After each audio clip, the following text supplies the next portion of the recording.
ભગવાનમાં ન માનવા વાળા દુનિયામાં ગણાય છે અને એ લીલા લેર કરે જ છે.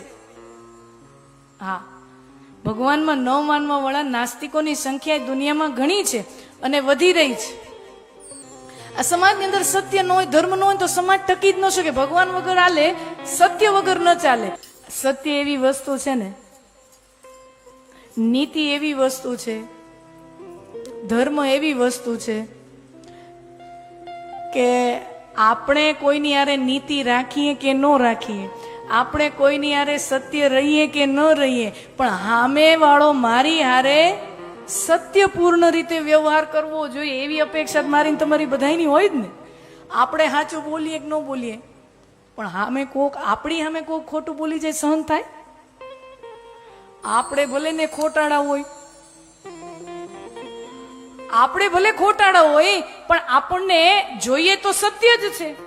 એનો મતલબ તો એ જ થાય ને કે આપણને આપણા માટે તો નીતિ જ જોઈએ છે. તમને શું શીખવે છે કે આપણને જે જોઈએ છે એવો આપણો વ્યવહાર બીજા સાથે હોવો જોઈએ. એનું નામ ભાગવત.